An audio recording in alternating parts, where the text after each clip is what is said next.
So you guys must be curious. Why do we begin this channel? तो जब हम अपना पढ़ाई कर रहे थे बैचलर्स मास्टर्स तो we always amazed by JRF qualified candidate.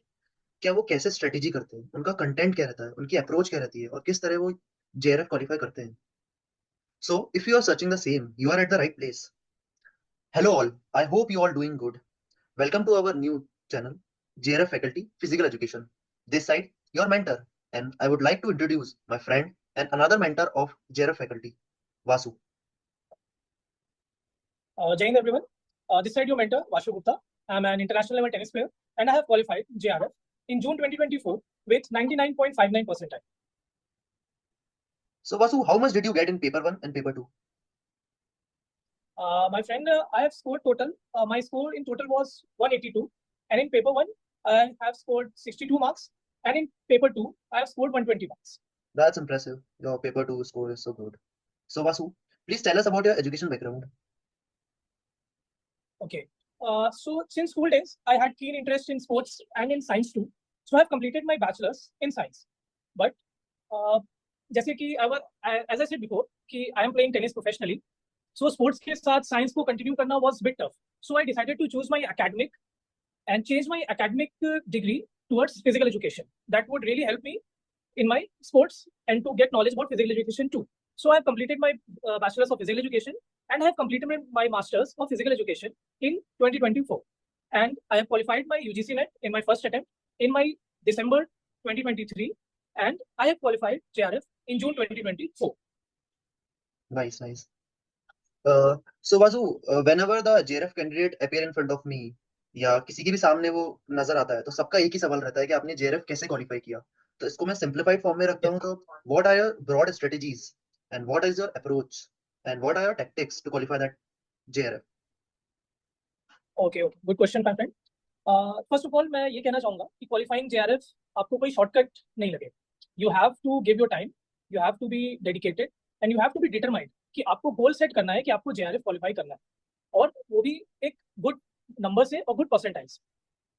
फिर let's talk about strategies, what I felt and what I have done to qualify. तो सबसे पहले मैंने एनटीए का सिलेबस गो थ्रू किया और उसको अपने मास्टर्स के सिलेबस से मैच किया कि व्हाट थिंग्स आर कॉमन, कि मैं एक चीज पढ़ के अपने मास्टर्स की चीजों को भी मैं सेमेस्टर्स को भी क्लियर करूं और मेरी यूजीसी नेट की भी तैयारी. And after that I went to previous year questions. तो जब मैं प्रीवियस ईयर क्वेश्चन सॉल्व कर रहा था तो मैंने एक चीज नोटिस की कि ये एनटीए का जो सिलेबस है इट्स 6-7 ईयर्स ओल्ड और तब से एनटीए ने अपना सिलेबस चेंज नहीं किया. बट एनटीए अपने पेपर्स को इवॉल्व कर रहा है, बार बार वो अपने क्वेश्चंस के लेवल को, क्वेश्चंस के पूछने के तरीके को वो चेंज करते जा रहा है. सो मैंने पीवाईक्यू एनालिसिस करने के बाद अपना एक न्यू सिलेबस बनाया जिससे मैंने अपनी खुद की पढ़ाई स्टार्ट की कि मैं किस अलग अप्रोच से पढ़ूं कि I would be able to get my goal, that is to clear JRF. So सबसे पहले मैंने जब अपना पीवाईक्यू से सिलेबस बनाने के बाद मैं सारे कंटेंट को इकट्ठा करने लगा, बुक्स को ढूंढा, अपने सीनियर से कुछ नोट्स हेल्प मांगी और गूगल और इंटरनेट से मैंने पढ़ाई स्टार्ट की. अगर कुछ बुक्स के बारे में मैं बताऊं तो जैसे एमएल कमलेश बुक है और बॉम्पा है, जेपी वर्मा है, this kinds of books. But main question ये आता है जो सभी लोग मुझसे पूछते हैं कि अगर हम सारी बुक पढ़ने जाएंगे तो वो तो हमारे 2-3 साल बीत जाएंगे लेकिन तब भी हम वो बुक पढ़ नहीं पाएंगे. और यही एक डिफरेंस बनाता है एक एवरेज कैंडिडेट्स में और एक क्वालिफाइड कैंडिडेट्स में. तो हमें इसी को ध्यान देना है कि हमें वो अप्रोच देखना है कि what things are important in that topic and what things are not. हमें किस टॉपिक पे ज्यादा टाइम देना है, किस टॉपिक को डेप्थ में पढ़ना है और किस टॉपिक को बस ऊपर से पढ़ के गो थ्रू करना है. ये मैंने स्ट्रैटेजी फोकस की और इससे फिर मैं अपने नोट्स बनाने लगा.